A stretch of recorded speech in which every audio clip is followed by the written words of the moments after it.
sounds like How you doing, COVID. buddy? Persistence, Too close to the point of origin What here. this guy is. Well, patient one. He's an engineer. Here it is. I'm All right, so we got minutes Rockville. from, am I right, I'm reading December Young 1st? Sturdy. So we didn't have any from Chief. the... Hey, nice Matthew McMahon. email you sent out. Oh, I'm sorry, I'm reading it. It was Yeah, wonderful. December I was 15th. going to respond. Everyone else was responding, and I thought, Oh, I understand. I get that too. I'm the same way. I actually forwarded it to a friend of mine Minutes look at carried who out tonight. had been in well, my son-in-law, Frank Engelman Jr. Hi, Diane. Oh, Alan Fireman Orchard. until he got injured. And, Good. and, he really thought it was great too. We were talking about Howard it. called Ears me. were ringing. Yeah, that was really nice.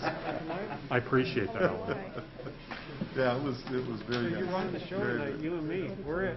Okay. Very straight to the point. That's what I like. That would be great. Thank you. I thought you'd like to We have were it. close to closing for a while. Quite a difference, Mike. I didn't hear about it, but I heard it presented. And I used Quite to a say it difference.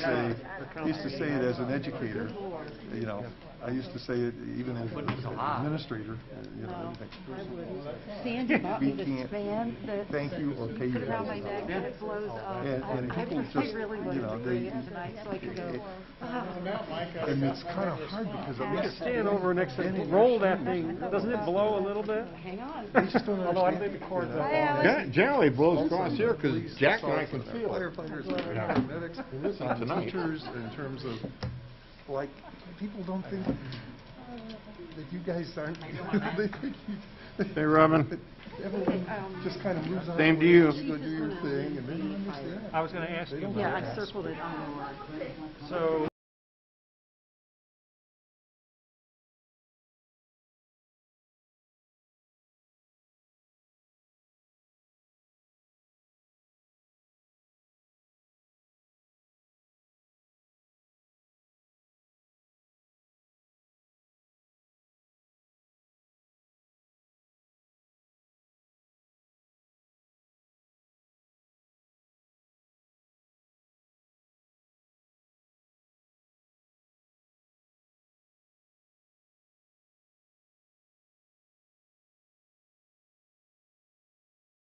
I can remember at 2:30 in the morning, 3 o'clock in the morning, and the cops are all looking at me. I got years. It is what it is. I mean, how can you say no to a kid, you know? So, but those are the kinds of things that I think most educators would do. Disappearing in the door.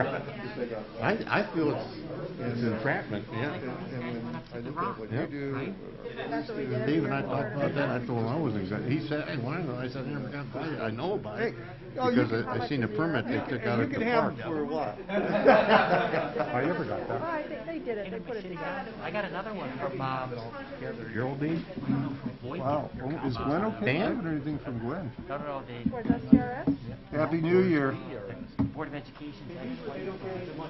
Are you all nervous because you're in the... Yes, I know. I get this Good evening. It's 7 o'clock. Welcome to the first My wife would be upset that I council didn't know meeting that. of the year 2020. It's January 5th. Tonight is committee meetings.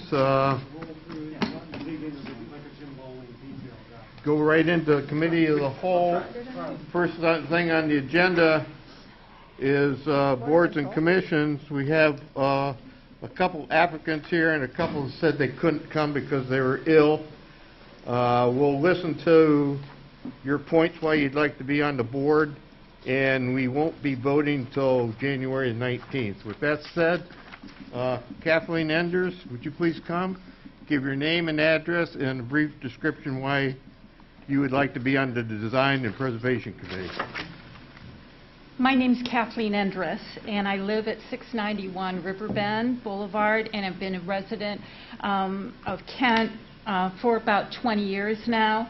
Before that, I lived in Shalersville, and I proudly say, in the old Stowe house on Infirmary Road. My family bought that house specifically to restore it.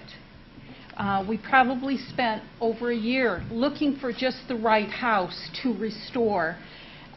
Drove our real estate agent crazy. The restoration was a 15-year adventure.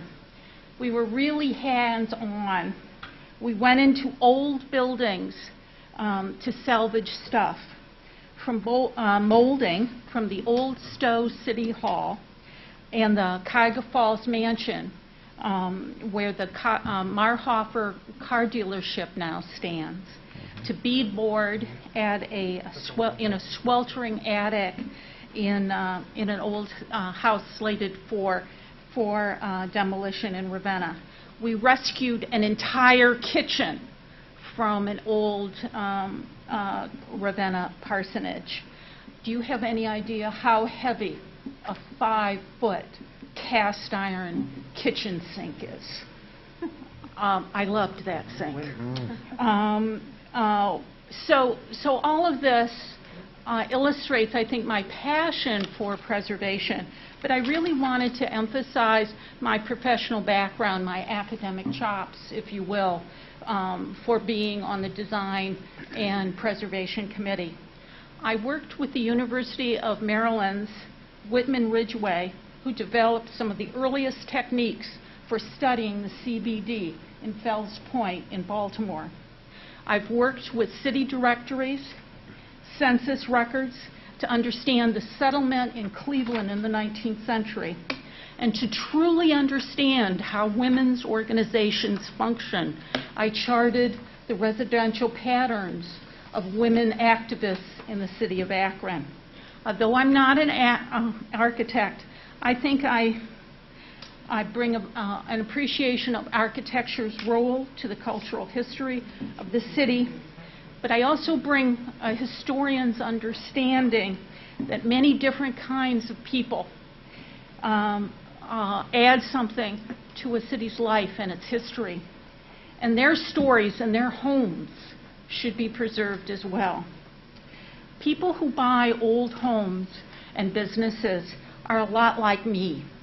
They just need a little help in understanding how to do this. I covered the City Council for the Kent League of Women Voters, and that made me realize how really important committees like this are. At the last meeting, Heidi Schaefer-Bish talked about housing in the city and got me thinking. Not only about Kent's mansions, but its bungalows. That great grain silo on Water Street, and the churches that are still in use and being reused today. And so I decided that perhaps I could add a little something to this committee. Okay, are there questions from council? I can send it to you.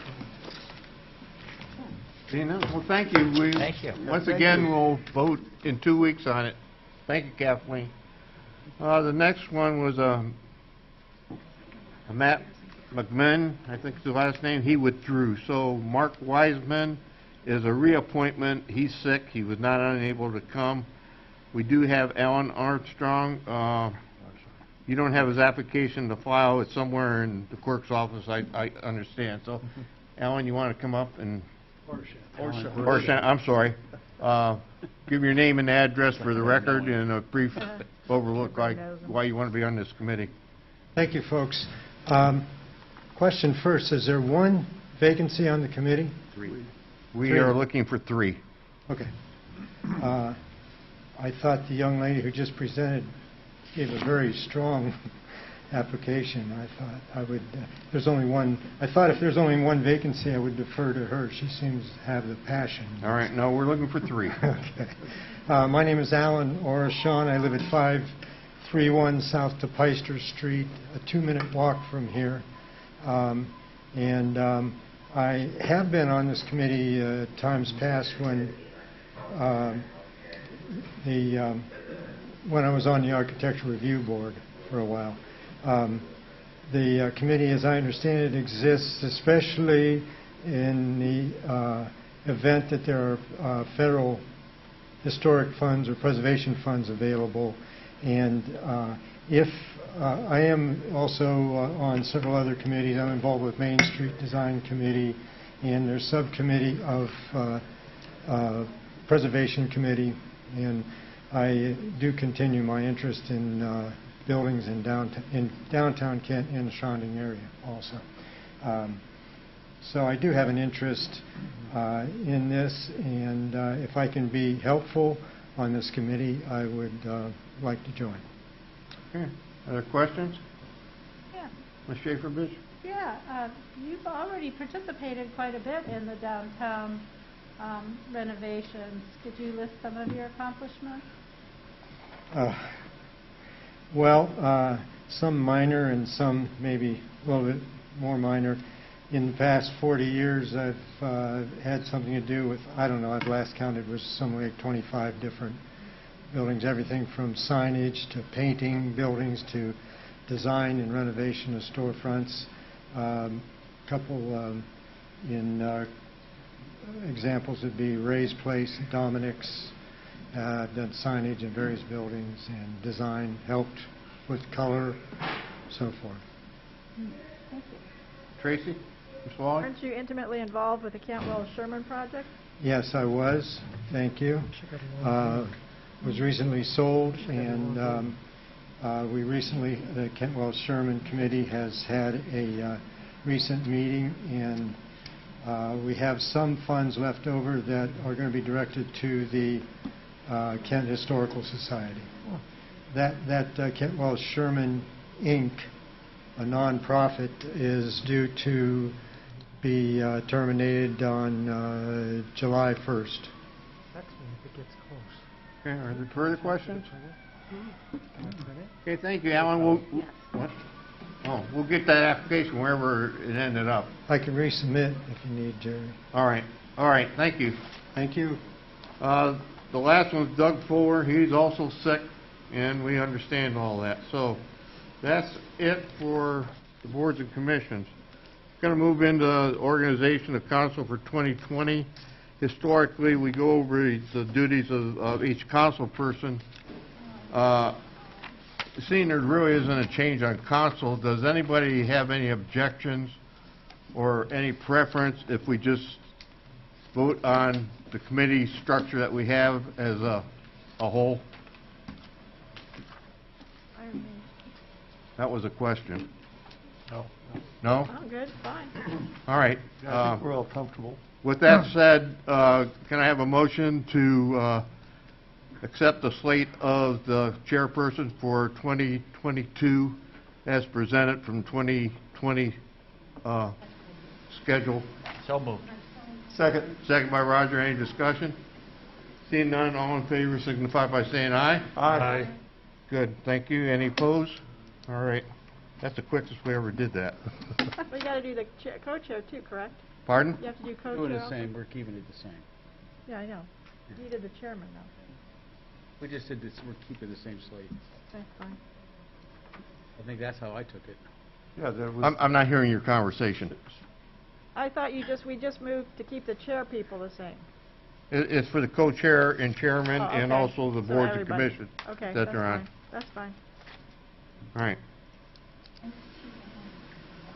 Moving on, pending list update. Mr. Roller? Oops. He's not here. No, the next one's council performance review. Oh, I'm sorry. Clerk of council. Robin, you brought this back. It was about the clerk. You were kind of concerned how we did her evaluation, so you want to put some insight on this? Well,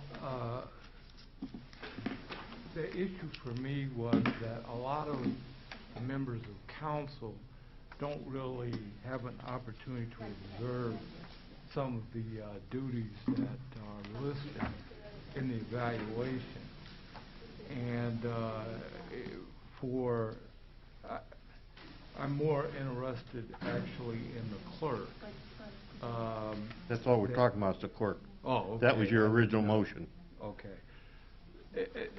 That the mayor's position actually does interact with the clerk on a much more continual basis, from the way that she performs her duties to being in and out of the office.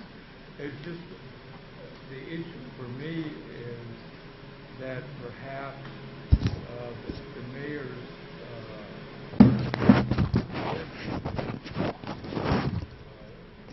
standing of the mayor ought to be enhanced to actually,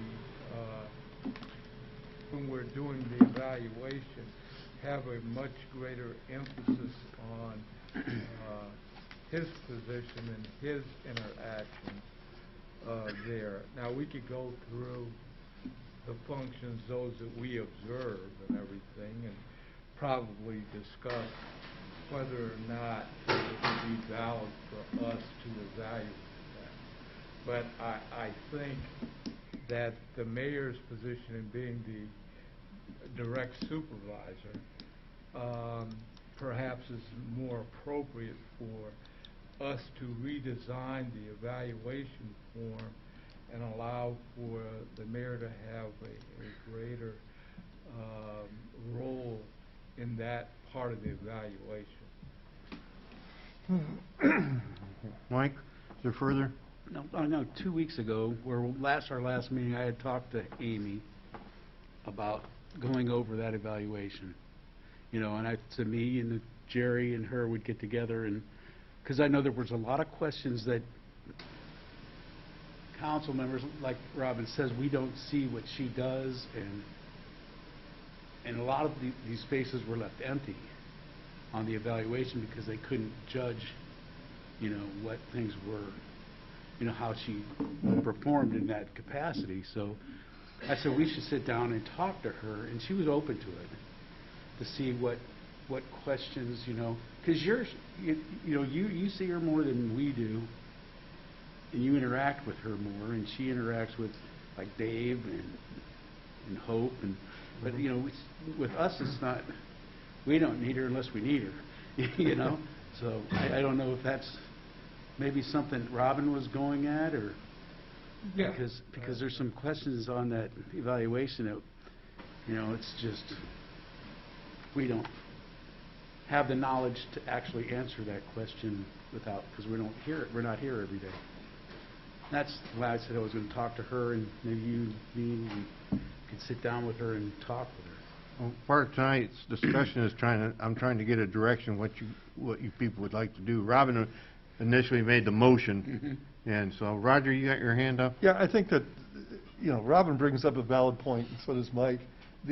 I think the issue in my mind is that she works for City Council on one way, but she also has administrative duties that go on that are not in our purview. In other words, she has day-to-day administrative duties, and she also has clerk of council duties in terms of working for us to make sure everything is done the way it needs to be done. So maybe it's a simple fix would be to sit down with Amy and with a couple of our council people to decide what are those things that we can evaluate on.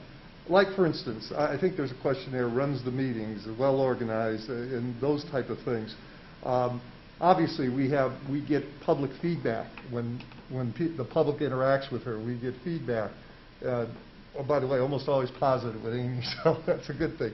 But I think there's the administrative side of it, which is her day-to-day work, that you're very, you know, have intimate knowledge of that because you observe and you're working side by side with her. And then there's the council work. So if we could figure out a way, and my suggestion would be to maybe we do ship Mike or whoever else wants to go with you and Amy and sit down and try to decide what are those products that we can truly evaluate and what are the things that can be evaluated not necessarily just by you. You know, Jack, as the president pro tem, right? You get involved with her directly, and then maybe the last part of this would be is when we do interact with her on an administrative function that she's responsible for, we just give that feedback to you directly, and then you would include it into your overall, which would make it easier. That way, we don't have to completely throw the whole thing out.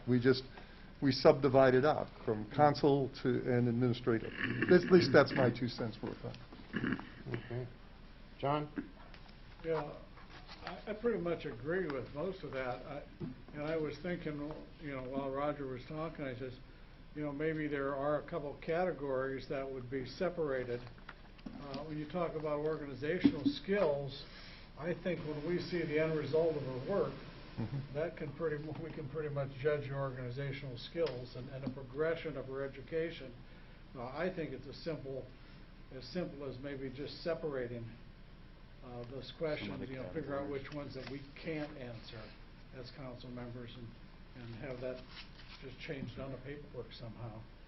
But the end result is what we're looking at, and at the end result we think it's fabulous, great, okay.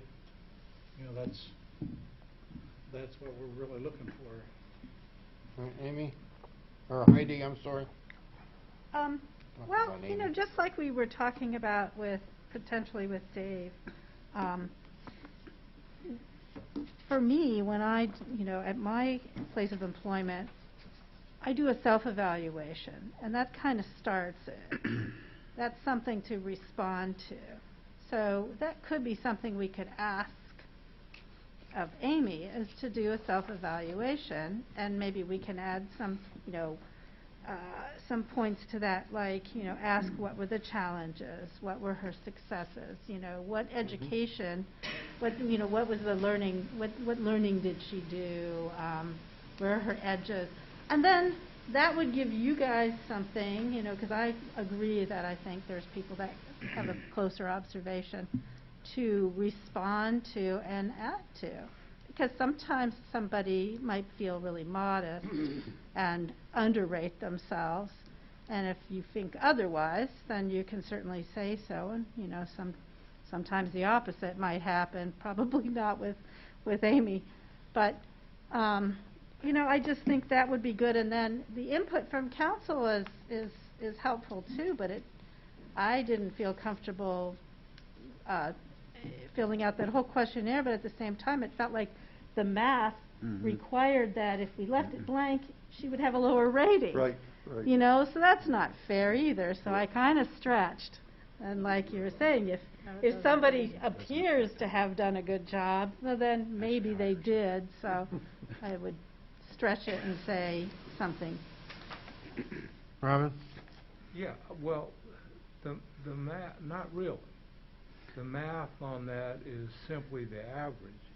When you're looking at the average overall, just because you left something blank doesn't mean you also reduce the response. The number of responses, yes. So when you're doing the math on it, it's still okay. The deal is just making it a much more relevant and effective tool. And I think that us sitting down, like I said, I think that there are still questions that we want to have answered that since we don't observe it, we can't really answer that the way that we should be able to, so we end up leaving it blank. I think after we go around, look at the new instrument, we can evaluate what's appropriate for us as council to engage in, and what could be, and what is a good evaluation metric.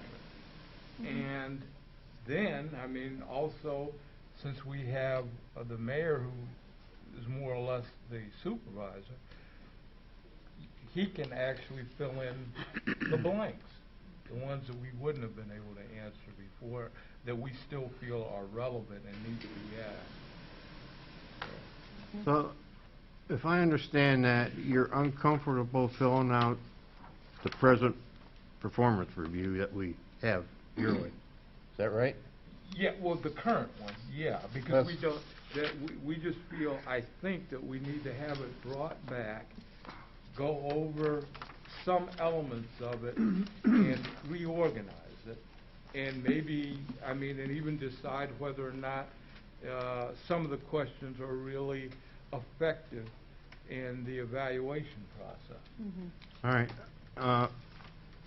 Us as elected officials of Kent City Council, we have two employees. One's the city manager that we're responsible for, and the other one is the clerk. With that said, and to answer Heidi's question about her periodically sending us reviews of what she does, she has been doing that. Amy. If you're reading them, Amy. and I think they come out almost every 6 weeks. She's become very well educated in the field that she's here for. So I'm just trying to figure out where we're going to go next. Now, the other part of this is when she hired on, and even when the last clerk was here, we kind of had a subcommittee of council. One was Jack, Gwen, and Roger, and myself that basically were the core people that were responsible for Amy, or the clerk, not just Amy. And I don't know how this fits this equation. So, again, I'm going to ask you, where do you want to go next with this? Roger. Can we just, at some point, set up a schedule sometime in the next 2 months where we go line by line and we talk about it, about what we feel comfortable with evaluating and what we don't? Right. And so then we have an identification, because I think we're all sitting here saying the same thing in a different way.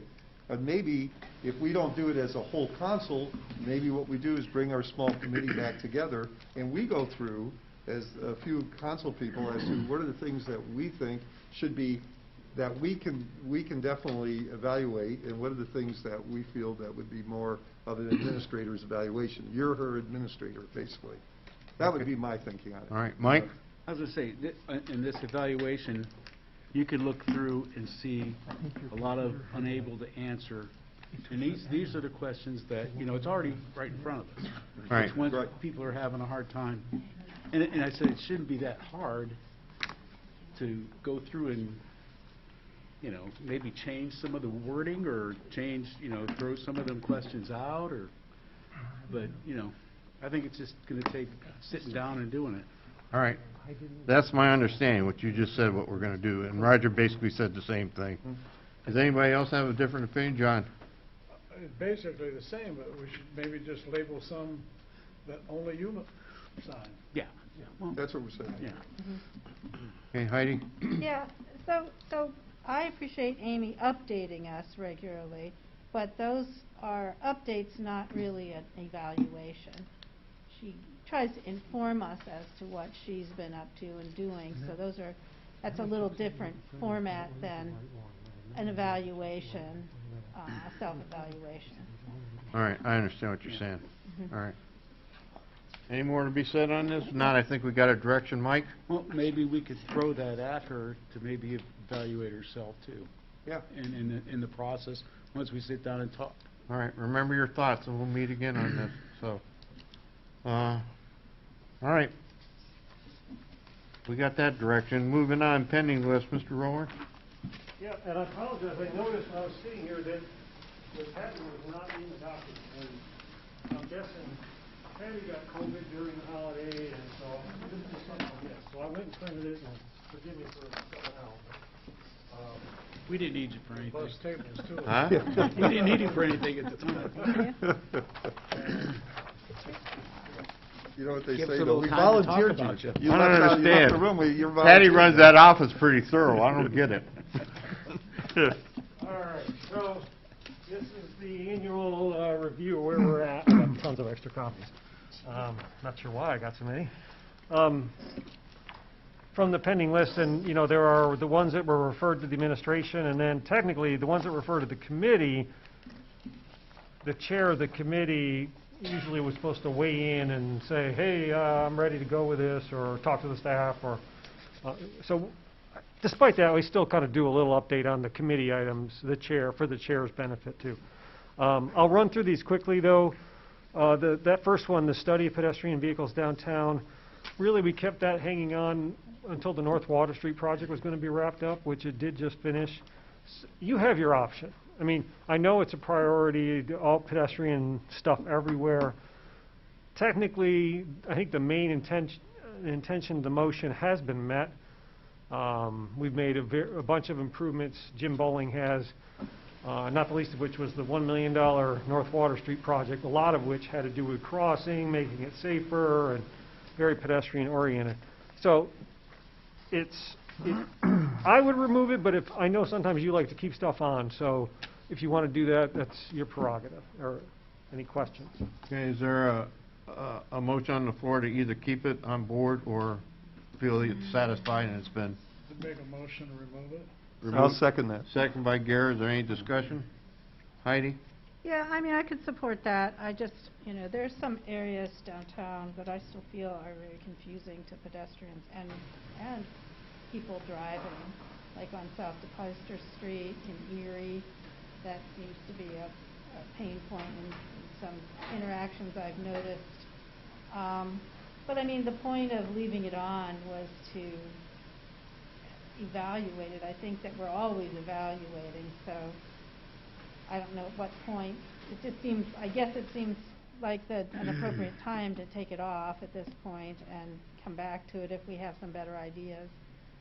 Any more discussion? John? Yeah, and I think my $50 bucket of white crossing paint went pretty good as far as government goes. We spent $1 million and had a safer North Water Street. All right. Any other discussion, Mike? I was just going to say, the one thing that I was wondering about was the parking recommendations that came to council a couple weeks ago, which I don't know if it has. It does. I know it's on meeting. tonight's agenda. I just seen that, so I Yeah. said that might wrap things up with that. No. All right, the motion is to take it off the pending list. All in favor signify by saying aye. Aye. Opposed, same sign. Okay, that'll be taken off. Number 2, Mr. Roller. Sure. Sustainability Commission, you just had an update. Now, in the paragraph there, I talk about a number of different things that has occurred, but I think the big one is still outstanding, which is the Climate Action Plan in completion. Remember, Bridget just presented milestone 1, which was no small task. That was the inventory. So my recommendation is to retain on the list until that plan is complete. Okay, is there any objection? We're going to retain it. Heidi, you have something to say? No, I don't, there's no objections. Do we need a motion to retain it? No, Okay. we just won't vote on it. Okay. Number 3, Mr. Roller. This was an item that dates back a little bit, back when Melissa Long was on council, and she was a big advocate for senior center concept. And remember, we had meetings, we brought some people in from around the area, and I talk about that in the paragraph. But the final sort of outstanding piece, first with Kevin and now with Angela, was discussion at some point of a master plan update for Parks and Recreation, which presumably would have some element of senior center or something like that. So until that's done, originally Kevin would have hoped to have it done, then he left, and Angela's here, and I think she still intends on doing it. So my recommendation is to keep this on the list until that master plan for Parks and Rec is finished. Okay, any objections to that? Seeing none, it stays on the list. Number 4, Mr. Roller. All right, this was conflict of interest item, and it was just a one-person question that got referred, and had to do with when you serve on, being allowed to speak when you serve on a board or city board or commission. It was referred to Hope, and with COVID and everything else, and because it was not a hot-button issue, it hasn't been resolved yet. So I talked to Hope, and she's like, I should be able to get to that this year, so let's just keep it on the list. Okay, any objections? No. All right, moving on, number 5. So we had a more lengthy discussion of this unattended vehicle idling in the past, but even last year you said you still wanted to keep it on the list, so nothing's changed since then. If you still want to keep it on the list, that's fine. Any, I would like to remove. There's a motion to remove. Is there a second? Okay, the motion dies, so that'll stay on the pending list. All right, moving on, Mr. Roller. You may recall that a resident approached the city about selling a piece of property off Ivan Drive that was kind of behind her home between Burger King and her side of the, at that time, council, we reviewed the issue about trying to sort of subdivide it and sell off a piece of it to her, and council voted against that and asked the administration to review possibly leasing it to her. Her initial reaction was she was not interested in leasing, but Bridget also said when I talked to her about this month, she's like, we're happy to circle back and try again with her one more time before you actually remove it from the list. But so I'm saying keep it on, but at this point it looks like it's not going anywhere. Any? Yeah, second that. Second by Roger. Discussion? Seeing none, all in favor, signify by saying aye. Aye. Aye. Opposed, same sign. All right, number 6 is Yeah, this, removed. certainly, number 7 has been a topic that's been a lot more frequent of late, design guidelines, and, we finished the zoning code, so Bridget's ready to jump into the Architectural Review Board and design guideline stuff, and I know she's got the bid out on the street, and she told me if all goes well, she hopes to award it February 22, so at this point, keep it on the list, because it's still a work in progress. Okay, any objections to not keeping it on the list? Keep it on the list? All right, let's keep it on the list. The noise ordinance was the resident-to-resident complaint, and those are always tricky. As you know, whether it's a fire pit burning in the backyard and smoke meandering across boundaries or noise, and certainly in a college town we have our issues with noise sometimes. And typically the the request is typically to tighten up our noise regulation. In this case, the resident was upset that the neighbor reported loud noise from her husband tuning his guitar, and then the police, when they got there, the person signed a complaint, so they're obligated to cite the individual, and that person that was cited was not happy. Not a lot of, Hope reviewed it initially, Nick did too, but Nick was pretty much of the opinion, we just enforce what the code says. So if you need to change the code, you need to change the code. Now, typically, like I said, we don't get a lot of requests to loosen or lighten the code when it comes to noise. But that being said, Hope looked at it, the code initially, and said, I'm not seeing anything in this that's just jumping out at me as being an obvious change we can make. We could probably take a deeper look. And so she did circle back with that resident in the last couple of weeks just to let her know where we were at. And so it's still a work in progress. It's one of those items she hopes to get to in 2022. You can see how efficient I am. Well, they were very, nothing is small, but I mean, relatively speaking, it's one neighbor to neighbor. It's not been ongoing, and so it hasn't been able to rise to the level of full attention. Like I said, though, we did work on it. If there's no objection, it'll stay on the pending list. All right, moving on. Yeah, the next section is where we get into the council assignments, so to speak, and many of them are overlapping the senior housing discussion. Again, I'd recommend in this case, since it's already in the other staff assignment, I think, I'm sorry, if you read this too. The other thing that I talked about in this paragraph is the whole Allerton redevelopment possibility, which has now been put on hold. But that was originally part of the discussion for senior housing. Now it's intergenerational, but part of that senior. And anyways, at this point, I think at this point I would remove it from the pending list. Somebody like to make a motion on that? Moved. Second by who? John. John? Any discussion? All in favor, signify by saying aye. Aye. Robin? I do have a question. While the focus is on the intergenerational, is this also a general discussion regarding senior housing? Or just a specific? Well, I mean, it could be. We didn't take it as exclusive. But what I can tell you is we have talked to dozens of senior housing developers that typically work in communities that have more green space. And we've tried, I know even Heidi had referred us to some, and we've tried to encourage a developer to come into town and do a project in Kent, because that was part of what the discussion was. And not just affordable housing, we also have those. Now, we do fairly well with our affordable housing. That NRP group has the Four Seasons. They have a couple, remember the phase 1 and phase 2 of the Maple Brook, is that right? So we did get a couple of those tax projects. Yeah, if Bridget was here, I'm sure she could give you a lot more detail in terms of, there's not a lot, unless you, council, has land somewhere that we don't know about that you want to donate to a developer or subsidize a project for senior housing. The market just, despite a lot of effort, the market just doesn't seem to be there for a Kent project at this time.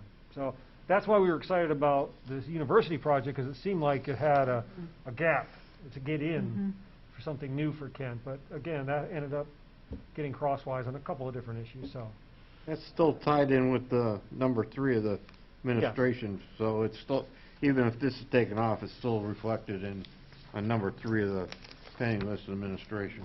So you think it's redundant? I mean... Yeah, I do. Okay. Yeah. Well, as long, I have an issue because I've gotten seniors that are very concerned about the lack of available housing in the community.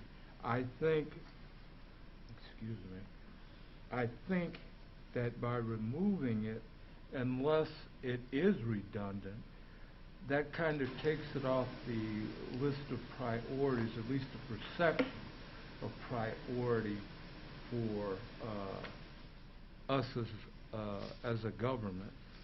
I would be reluctant, but if in fact we could view that as a redundancy, that's different.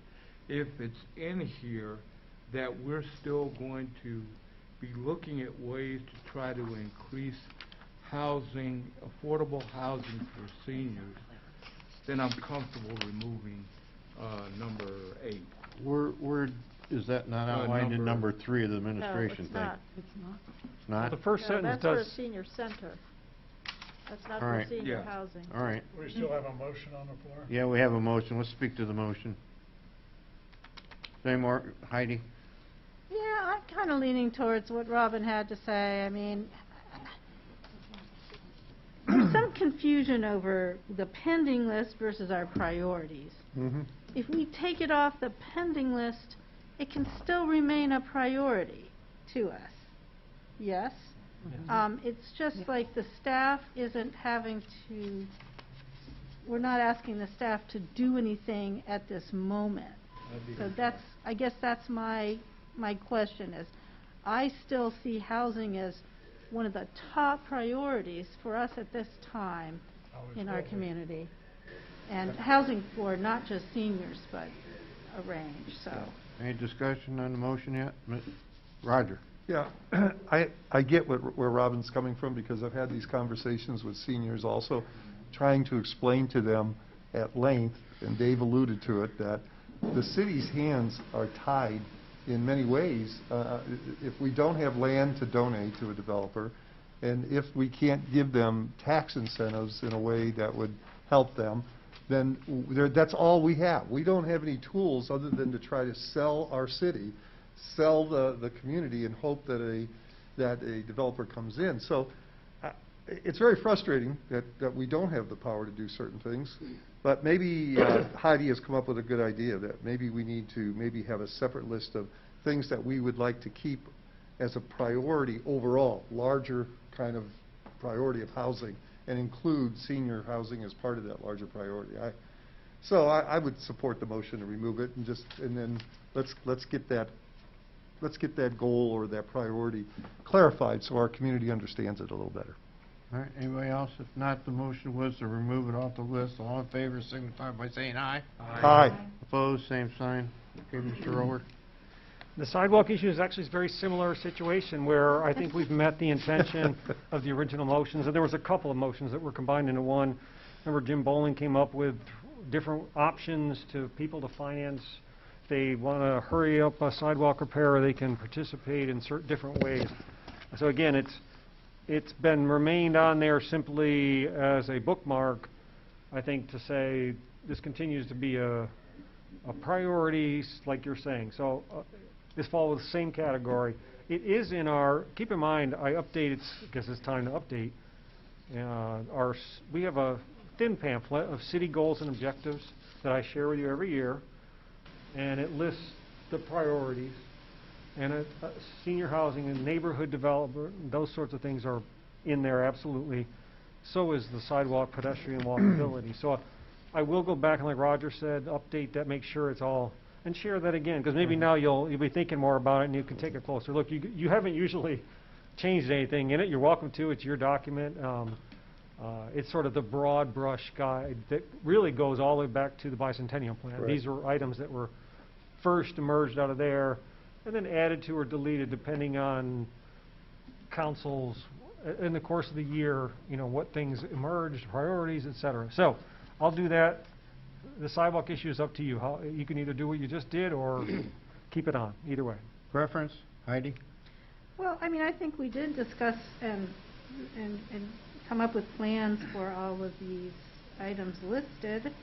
It's definitely still a priority, but we have a program in place, and I feel pretty comfortable that we have a program now. That doesn't mean we can't refine it, but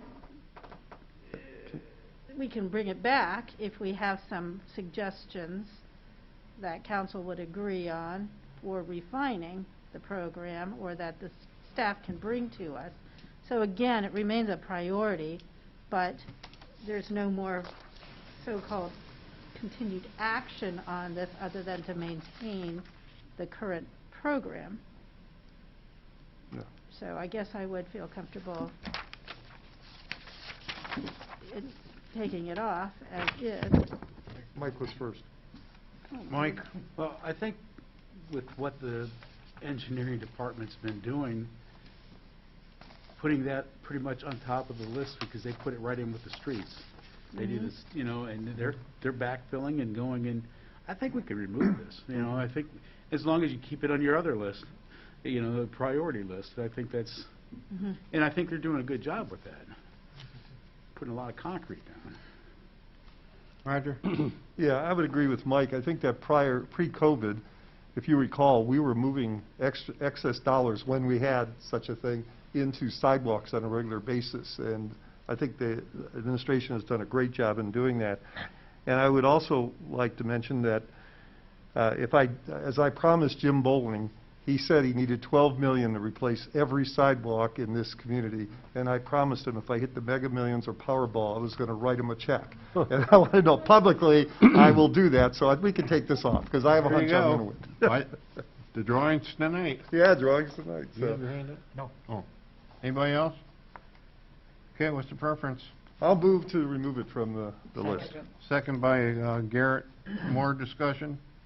Hearing none, all in favor signify by saying aye. Aye. Opposed, same sign. Okay, Mr. Rower.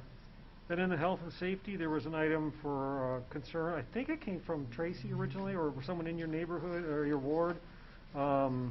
Bridget's staff did investigate, and I believe the mayor did too. Yeah. And we were not able to really get anywhere with it, so I guess I would leave it up to you guys if you want to keep it on or remove it.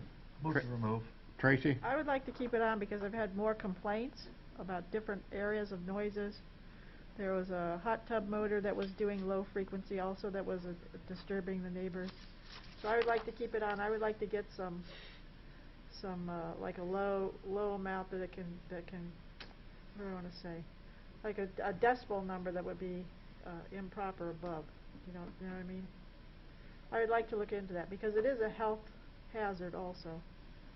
Low frequency noises. But do you think we could combine this with the noise ordinance work that Hope's already doing? I think that while they're a little different, they're basically the same. It's a nuisance.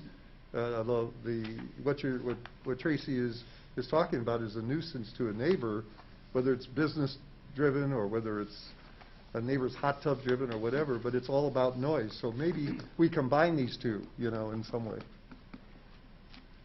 Heidi? Yeah, I would support that. I don't really want to end the discussion on low frequency noises, but we can definitely put it into the noise ordinance stuff because we have a problem in our neighborhood regarding low frequency noises that, you know, has become a pretty common concern of our citizens. So if we put it into the noise ordinance, I'm fine for removing it as a standing item. Well, you guys are talking about hot tubs. I don't know how many businesses, this is businesses and industrial noises. I worked for a company for 43 years and they never had a hot tub. So I don't know how you guys How you feel. at a bathing suit, that's right. Yeah, we don't want Tracy, further? Well, we can put it in with the other noise ordinance, but the frequency is different. I mean, with the regular noise ordinance, they have a different frequency, and so it's like 80 decibels, I think, where it starts becoming a nuisance. With low frequency, it's going to go down to like 25 decibels and becomes a nuisance. No, decibels is not the frequency. And so it might be a different subsection from the noise ordinance, but it's completely different than what we already have in the noise ordinance. It's a different, because it is a health hazard. I mean, they've proven that low frequency continuously is a health hazard. Robin? Yeah, I guess my question is just simply because I don't have a problem with that. If we have the authority to enforce it, who establishes the decibel level as outside of the norm to the degree that it's a violation? Doesn't the state do that? I mean, is that something that's established locally? Now, I'm sure there's some statistics someplace. Are you finished? Well, We don't have an answer. No. Well, research would have to We'll be find done. one. Yeah. Roger? Yeah, well, I think there's apples and oranges here. Decibels are the loudness. Megahertz is the frequency. Okay, so we, obviously, loudness is what our ordinance basically talks about. Our ordinance talks about the decibel level, which is loudness, and if it disturbs a neighbor. Low frequency or high frequency could be also disturbing to some people's ears because only dogs could hear some of that high frequency, but the low frequency humming is different. And the decibels, that could be a loud hum or a soft hum. So they're mixing apples and oranges here. So maybe we need to keep both of them on there, and or again, I think maybe combine them, but combine them and write them in such a way that we recognize there's a difference here. That we're talking frequency is different than decibel. John?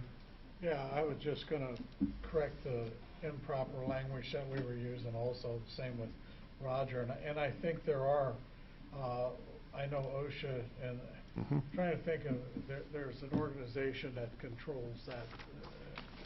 I just can't bring it up to my head right now, but there are already laws in effect. Robin? Yeah, I'm wondering though, then if this doesn't fall more under the purview of perhaps, if they have the facility to do it, the health department, if it's a health issue.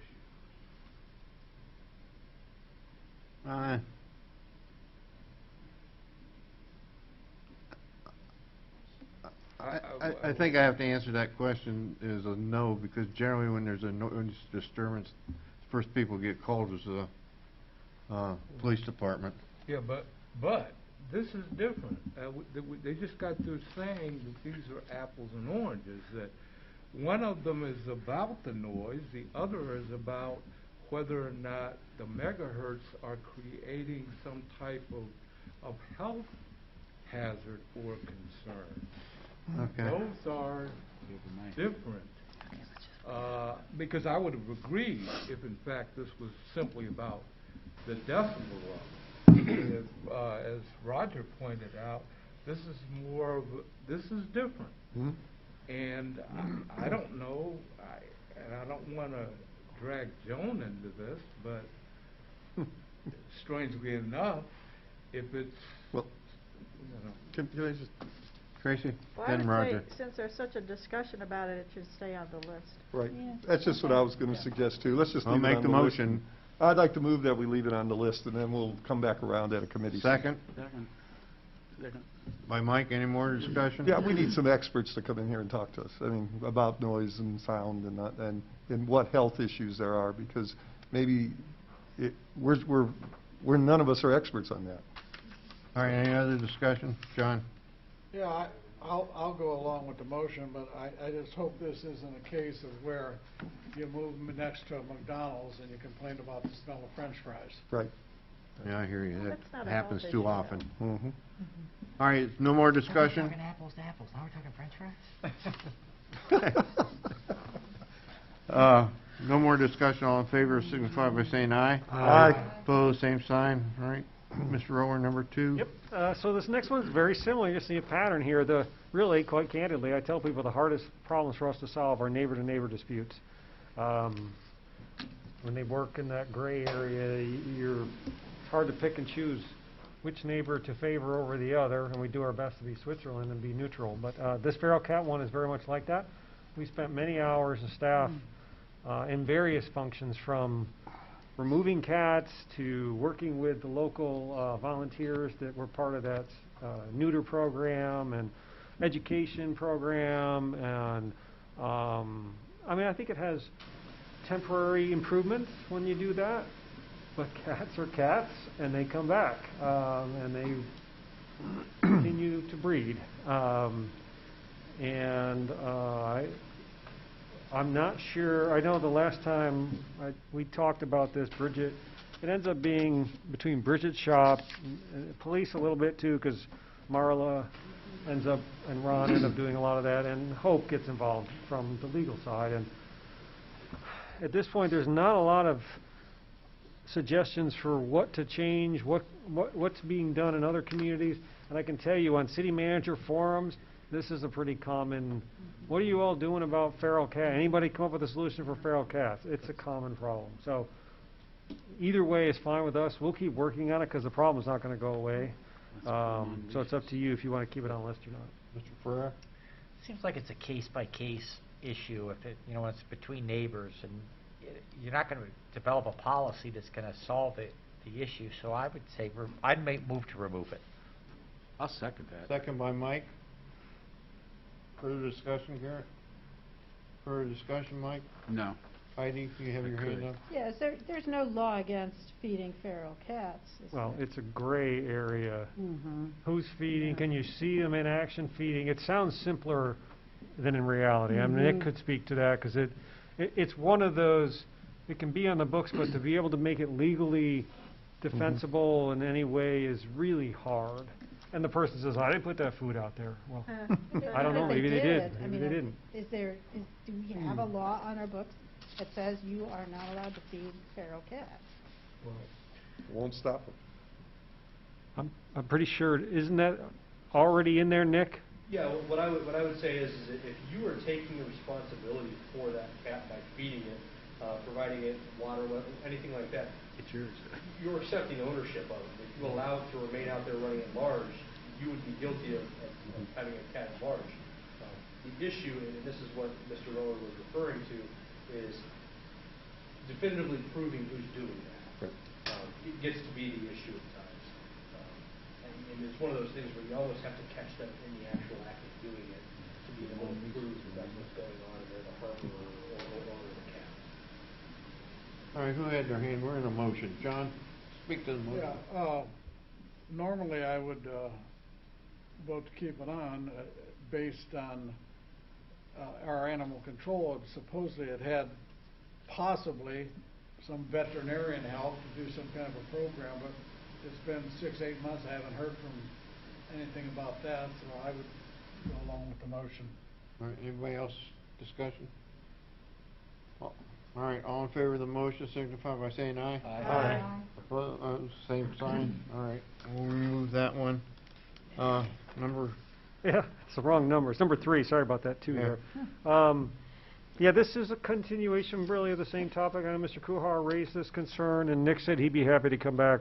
I know he shouted a few things from the back audience last time, but we'll actually bring him in to do a more formal discussion of what equipment is provided to this staff. And so I'd say just retain that on the list. Okay, that's easy. Number 1 under Committee of the Whole. Yeah, this is scheduled for next month, so keep it on the list. Okay. Number 2 is the city flag. I can talk to that. I brought it to council. Council wanted public input. We never got much, except I got a few emails, so we'll keep it on the list. We have a new city hall. I'd like to see a new city flag in it because we don't really have a acceptable one. Mr. Ferrer?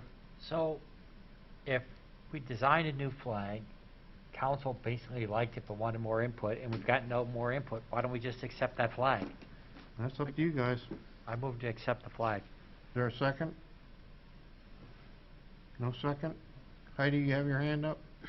I just had I had a comment about it. I think that we need to be a little bit more, I think we need to, do more of a campaign regarding the flag design and, show it, offer, some opportunities for people to actively comment on. I don't think people really knew that we're in a comment period on the flag. Can we put something in the Tree City Bulletin? Can we, you know, I just think that Flag drawing contest. yeah. So I say keep it on. All right. And I agree with you. It would be nice to have a new city flag. Well, I've been after this for at least 5 years, Mike. That'd be about. Well, yeah, pretty much. And there's basically no input from you people either. So go ahead, Mike. I think we all agree we need a new flag. I just don't know. Well, And there's got to be a better way to come up and the design that you presented was not bad at all. It wasn't bad at all. They'd seen it tweaked, is what I thought. well, we had. I tried to go through what we did the first time we went through the grade schools to design a flag, which the original one was. It didn't work out. None of the schools were interested. And I've talked to different people, and finally I put a committee together. They did make a design. I brought it to you, and then you wanted more public input, and I asked for that, and I didn't get more than like 2 emails about it. So I just don't know where it's at, and I'm asking you people. John? Why don't we put something in the Record Courier for people to design a flag for our city? Well, there are certain qualifications. That flag has to be according to a resolution. I'll write them in. It's up to you people. Do what you want.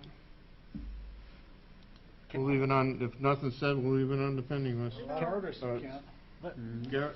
For the sake of action, I'd move we bring it back to committee to vote on the new flag or not, right? Vote it up or down. The one that was proposed? Yeah. We can do that. Is that a motion? It's a motion. Is there a second? Second. Second by Jack. Is there any further discussion? None? All in favor, signify by saying aye. Aye. Opposed, same sign. All right, thank you. Get something done. Well, You can't say you want something different and then not do anything. you guys make suggestions, but you don't move with it. That's right. Further, Mr. Owens? Just that city clerk review was the last item, and I think when I was making these copies, you were talking about that. So Yep, that's done. We got it handled. Okay. All right. Soup to nuts there on that The one. first of the year, but we've got it done. All right, that's the pending list. Okay, that's it for Committee of the Whole, Health and Public Safety. Jack? Yes, the first item on the list is certification of the petition for Sensible Kent ballot initiative. Hope? Thank you. There was a petition that was circulated in town to add a section to our codified ordinances making marijuana, the possession and gifting of marijuana of less than 10 grams. It's not to decriminalize it, but what they're asking is if someone was sent to court, the judge would would not be able to give them a fine or court costs. What you can do with this proposed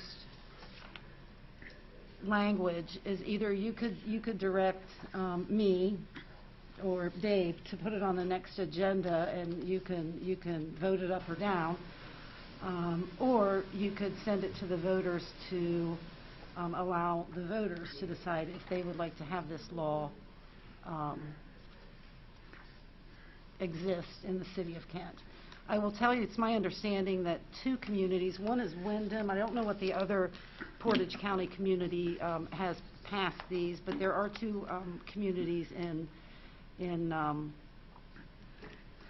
Portage County that do have these. My recommendation to you would be to send it to the voters. Tracy? Would this go on the November ballot? Yes, we have 1 year to get it on the ballot if that's what you choose to do. Does November go on this November ballot?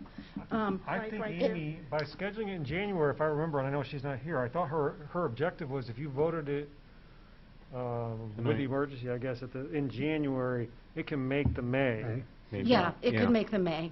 Could we leave it till the November? Yes, Okay. as long as it's within the year, yes. Further? Well, that's what my recommendation is to send it to the voters for the November ballot. Second. Second, is that a motion? I think Heidi seconded it. Oh. So, further discussion on that? I just think it's a good way to get the young people out to the ballot box. That'll do it. Anybody from the audience want to discuss this? Back to council? You moved? You second it? All those in favor? Aye. Opposed? Okay, goes to the voters. One more food truck. Oh, yes, and the second is food truck permit process. Hope? Yep, that's me. Where are you getting to the ballot? We have been working, the administration has been working on this for many, many months. Health Department, Law Department, Fire, City Manager, and CD have all been working on this ordinance. And I'll tell you, I was going through it again today just to refamiliarize myself with it, and I was like, oops, there needs to be an addition here. So what we are proposing is that any mobile food unit that serves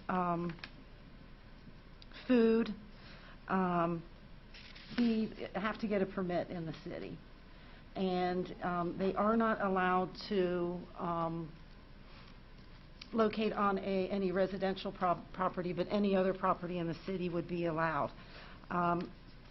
Residents and businesses that have one-time food trucks at their homes or condo or home HOA associations that have them on their private property would be exempt from this. We decided to do that because since we're getting into this, we kind of want to get our feet wet, and we also don't want to, as we get our feet wet in this, we don't want to all of a sudden mess someone's graduation party up because we get a complaint that, hey, do they have a permit and things like that. So that was also another reason that we exempted the food trucks. What would happen is that Health Department, Fire Department would do the inspections, and the food trucks would have to comply with the Ohio Fire Code, the Health Department or the Ohio Health Code, and any city ordinances. There would be a list. They would have to have their gas tanks would have to be inspected and have the what do you say, the LP gas piping systems where they do all that inspections. They'd also have to have proof insurance. There would be a $50 inspection fee. If it passes, we would provide them with a permit that they would have to post on their vehicles. Some of the highlights of the operation of the food units is each permit would be good for 2 months, so they would have to come back every 2 months for us to make sure that everything is going good. And that might be something that we might come back to you and say, you know what, we're noticing that everything looks good and people are complying. Maybe we should make it they come back every 6 months or whatever. Let's see, what are some other highlights? Distance from existing. Oh, there is a non-compete section of this. And no mobile food truck shall set up operation within 50 feet of an existing entrance of a business that sells food. However, there is a special city authorized events, such as, if we authorize Main Street Kent to do some things downtown, or Kent Fest. And this is where I need to make a couple of changes. The organizers would have to make sure that all of their food trucks were aware and complied with the permitting process. And also, no food truck could go into the city park unless the Park and Rec Department allowed for them to operate there. And this is where I have to add something. During the authorized special events, I indicated that the non-compete would not apply because I think we might have a little bit of problem with some of the food trucks. There's so many restaurants and bars downtown that serve food, so I think that we should exempt that during the one-day or two-day events downtown.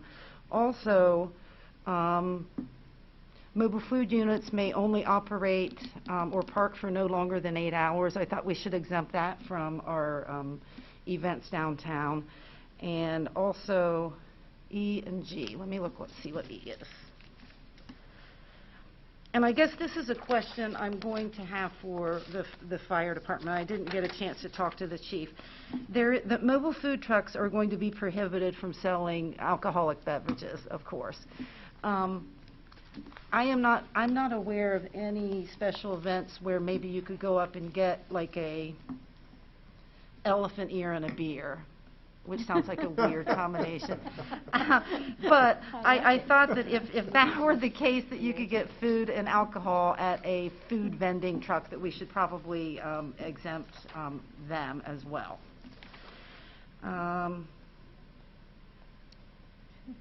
Of course, we have the same exemptions as exist today, as if there's any, like your Schwann's trucks, farmers that are selling their own products, persons that are 18 are soliciting personal services, butter, eggs, dairy products have always been exempt. Lemonade stands are exempt. And of course, again, I put in here that Kent residents or businesses that have a one-time food truck at their home for a private party or catered event. Okay. There also is a penalty section. Questions? John? Yeah, I don't know if this falls in there or not. I know several people that have pig roasts or stuff like that, and they have a beer truck come in. How would that be handled? On private property? Yes. That wouldn't apply. Okay, so Yeah, this doesn't even really, if the beer truck is separate from the food truck, the beer truck wouldn't fall under this. So it wouldn't be permitted? No, it would not be permitted. Okay. Mike? What about the popsicle guy? Is that just, he gets a permit already for The city who? of Kent? Do they? The Ice who? cream man. The ice cream man, I believe the ice cream man goes through the police department. He doesn't? No? Does he go through? I don't know, I've never. Well, see, there you go. You know what, that's, Skippy. I will take a look at that, because I'm sure they license through. I'm sure they do too. Yeah, I know. For food. they You remember sell him, food. John? yeah, yeah. I will check on that for you. Okay. Roger? Hope, I'm kind of curious, is this similar to what other communities have? So we have kind of a template that we know? Yes. Where some of the issues were? Yes. Okay. I wasn't clear when I read through it. I thought, gosh, I would have assumed we were doing all this already, but I guess we weren't. And, No, we have in our, I don't have my code with me. Yeah, somewhere in There is a section in, I can't remember where, maybe solicitation. Right. Where I believe that the city had set aside like certain areas downtown for Right, food trucks right, and things. right. It was, Week? it was weak. Yeah. So we decided to look into this, and yes, I did. I looked in American legal, especially in Ohio, and just picked out some other cities, pulled them, and we all looked at them and decided which one we thought was the best template, and then we made it Kent's. Right. For special things, yes. Okay. Okay, Jerry? My question was, what we have on, are we just retweaking what we have on the books now? No, this is And more- the other one was because on Franklin Avenue, there's 2 spaces for. Yeah, All right. there, You yeah, answered my question. Well, there won't be those Franklin spaces anymore. All right. Heidi? Yeah, what about the farmers market? I see that the property owner has to sign for something, and they have food trucks all the time. How would, they have food trucks pretty much weekly. How would this fit in The with farmer's market would have to make sure that each of the food trucks that aren't like farmers bringing their own eggs or whatever in, they would have to make sure that those people are compliant with our ordinance. Correct, but the property owner having to sign something could be a sticky issue. They don't own the property, they're leasing it. They lease it, yes. They lease it, they're not the owner, the railroad's the owner. So, if we could just take a look at that language. Maybe I'll put owner or occupant, because we're the occupants of that property because we lease it. So that's a good point. But those food trucks are parked on Franklin Avenue, though. They're not in the, Are they? they're usually parked right on Franklin Avenue. They're on the street. They are. For the farmer's market? Yeah. They're sometimes in the parking They're both. lot there, that where the farmer's market is located, or sometimes on Franklin. Yeah, it's kind of like, but it's considered to be part of the farmer's market event. Still on the road. Yep, it's on public thoroughfare. It's not always there. Not always. I mean, the location of it, I don't know, is that in here? I seen the one already. It's part of the offering. Well, this ordinance technically does not allow any food truck to be in the public right-of-way unless a special event.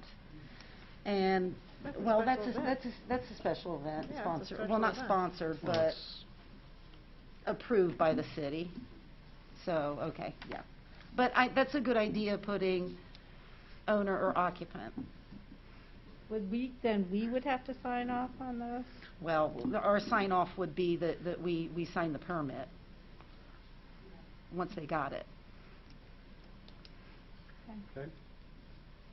Jerry, further? Yeah, you brought up some interesting question. Now, if somebody had a block party and asked for a block permit and had a street closure and put a food truck on it, they couldn't do that? Didn't they do that on Bryce? It's a special event. So Yeah. that stays the same?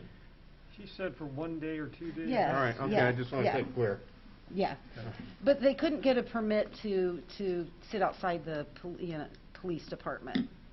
Or, Unless they sell donuts. I know, that's what I was thinking. The chief, yeah, come on, chief. Everyone likes donuts. Yeah, right. Dealing with the aspect of technicalities, if in fact someone starts renting space on a property, a business property,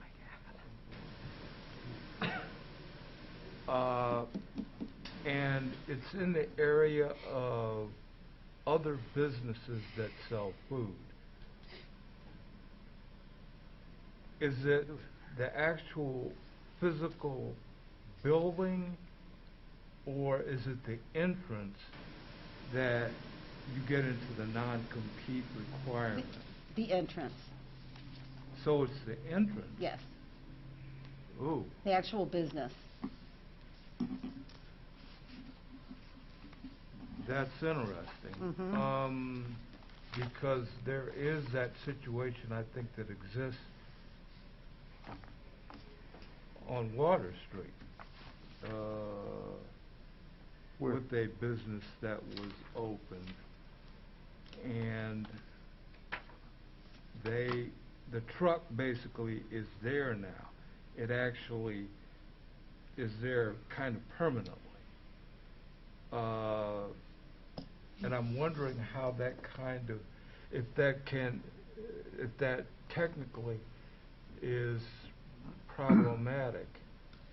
Because first off, if the entrance is the non-compete aspect that you have mentioned, and the situation where they're renting this from and I don't know if it's actually a person that it's their own private property, or it's a business property Hey, that Mike. abuts.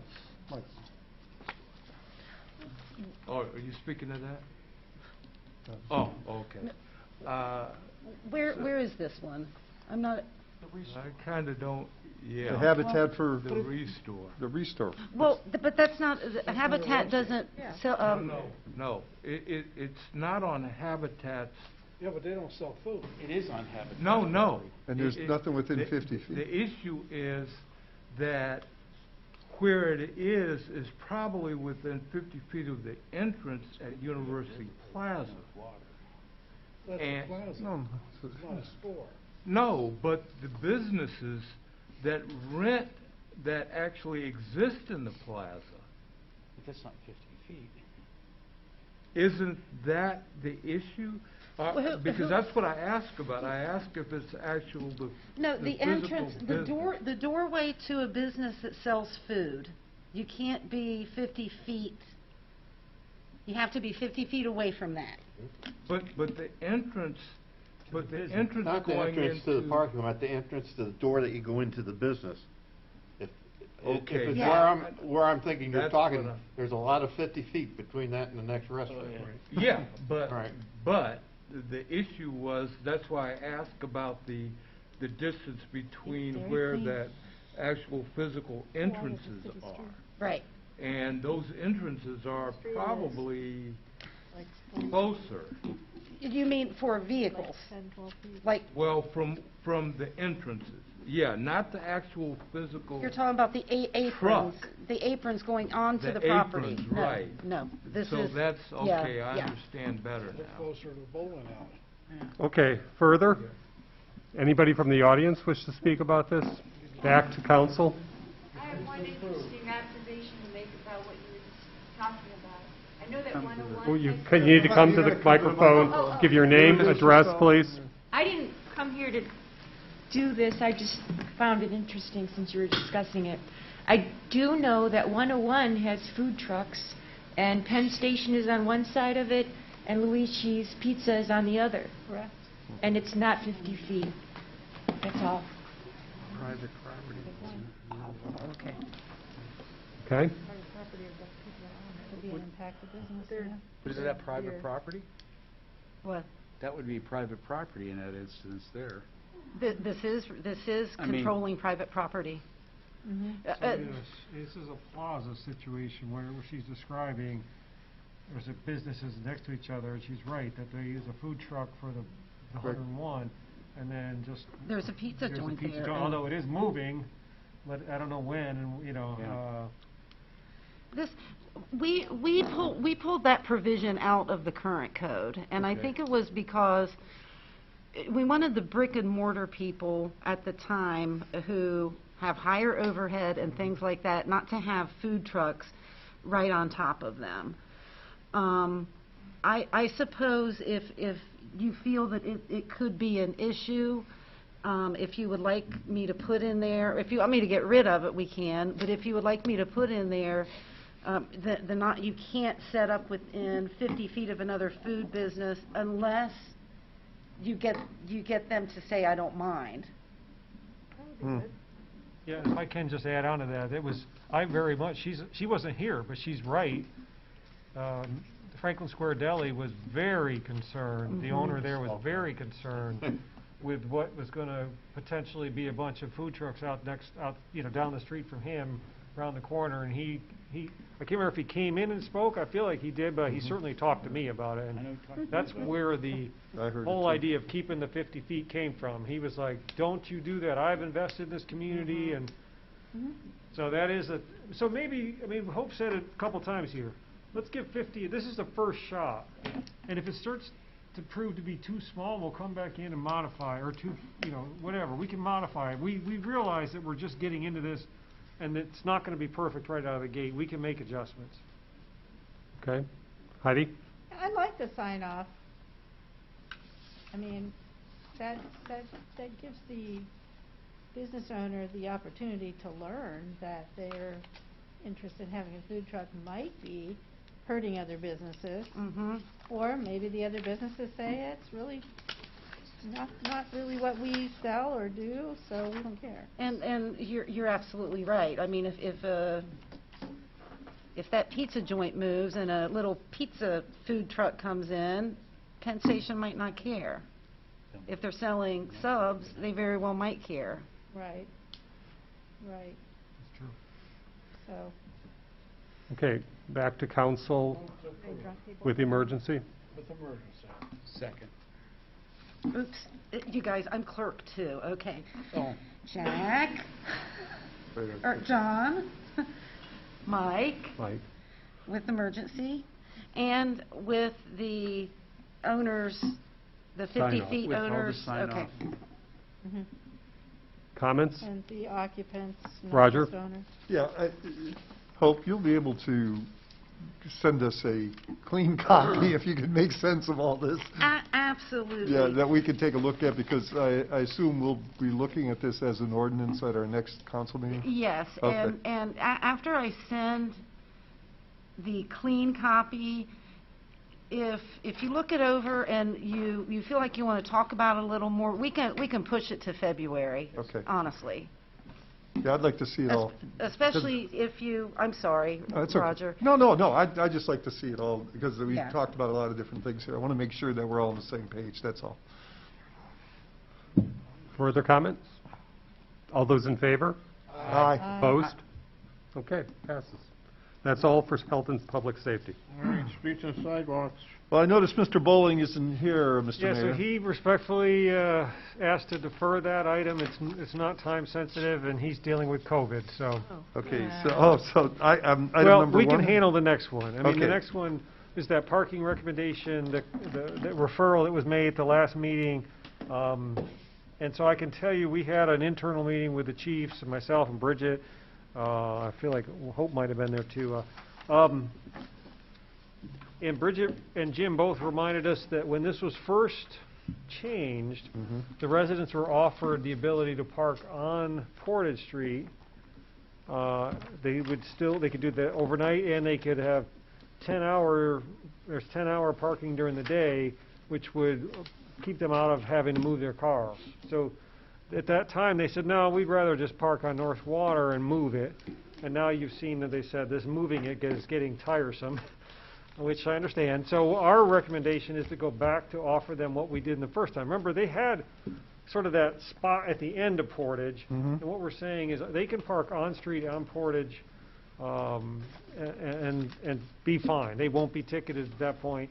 And this is not, I did actually have some communication with one of the residents in there. Was trying to explain to her that if you look at all our new apartment complexes are basically setting up contracts with the parking deck.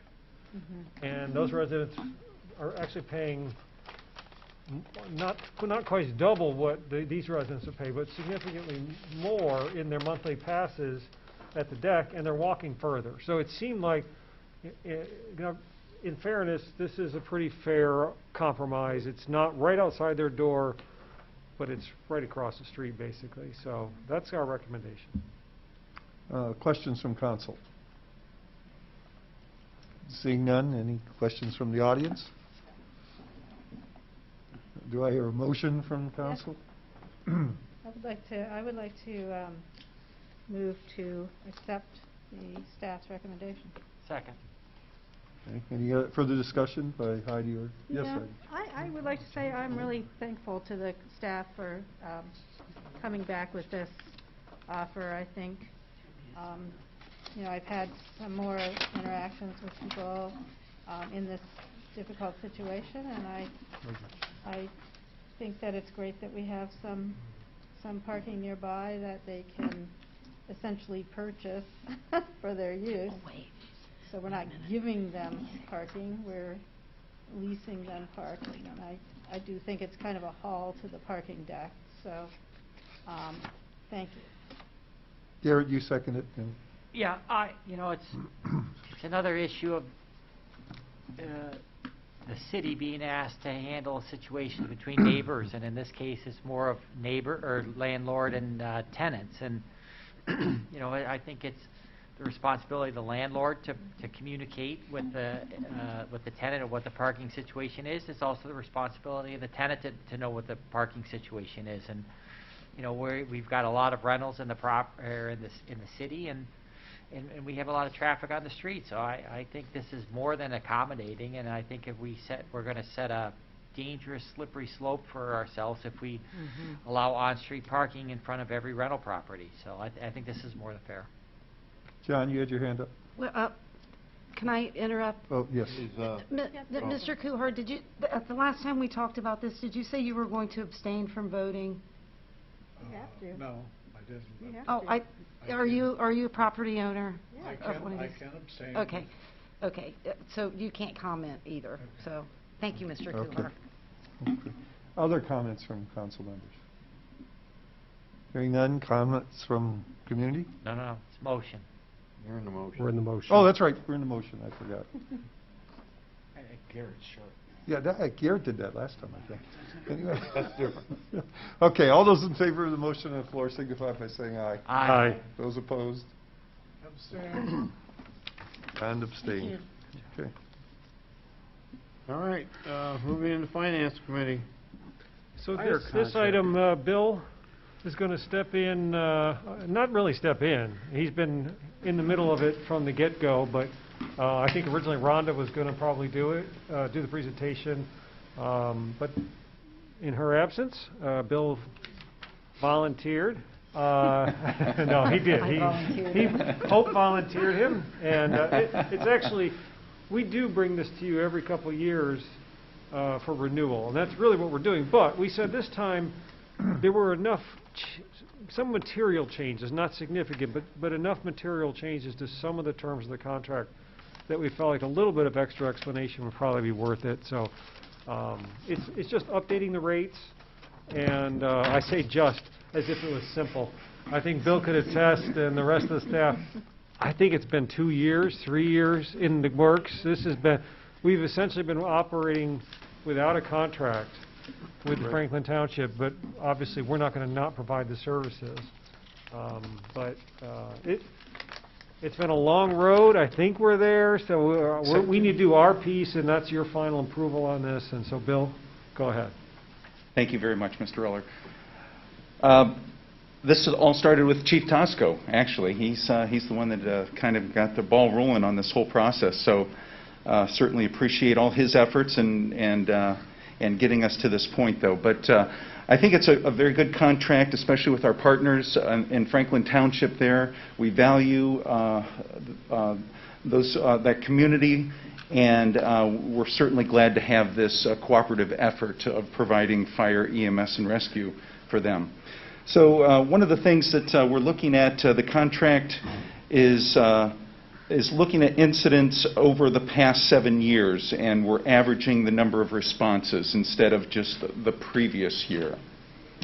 Another one is that we're going to be going from $35 to $40 per incident on a maximum increase. Okay, so if costs go up, then we can go up $35 to $40 per incident is the maximum increase there. We also changed some very simple things, such as the city will notify the township of the new rate March 1st instead of February 1st. The city is also accepting as a donation all the current township equipment. So we're going to inherit a 2004 Seagrave fire engine, fire pumper, and we're also going to have a med unit as well as the grass fire truck. So those all become the city's property, and then we will go ahead and take care of all the maintenance. Used to be where the township would take care of maintenance over a certain dollar amount. Then they would pay for that. We would pay the first insignificant amount. On number 7 of the contract there, it talks about the township refurbishing our 2012 ambulance with CARES Act money. So that's approximately $200,000. So we're going to get essentially a brand new med unit, and that will become the city's med unit then. Okay, and we'll be responsible for insurance as well as all the repairs that it may need in the future. So we're looking forward to that. That's well needed as well.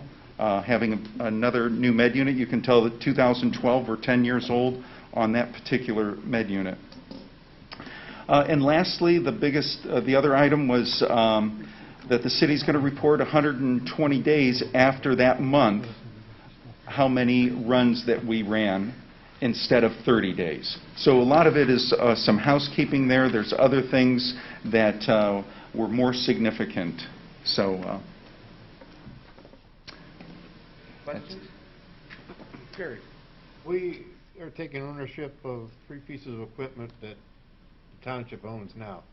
correct.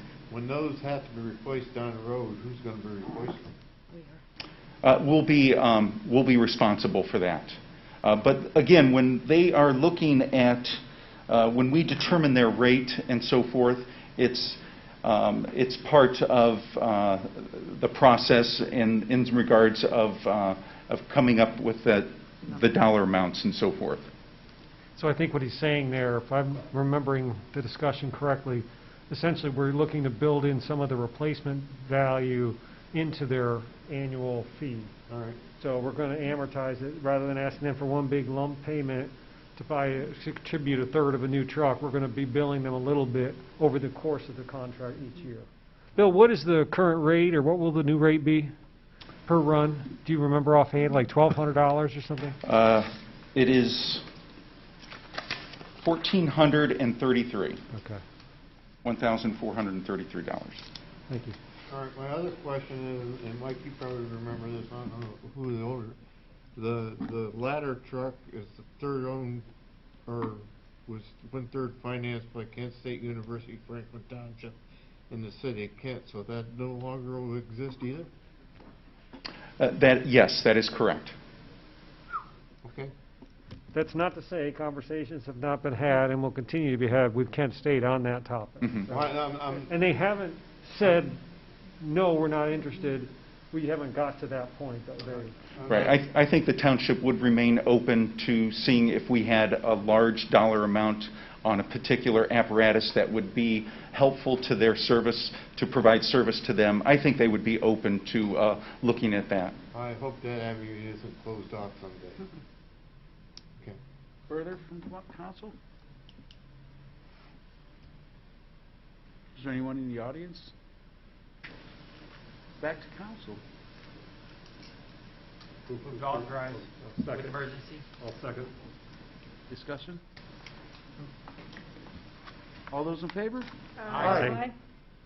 Opposed? Thank you. All right. Thank you. Appreciate it.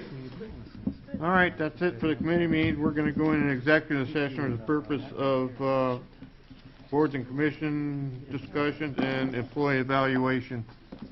So I'd ask everybody to leave except council. Hope if you want to stay, that's fine, but you don't have to. Dave, you got to go. Do you want to finish the... Sure. Not you. We need to make a motion Oh, yeah. and a roll call. Yeah, you do.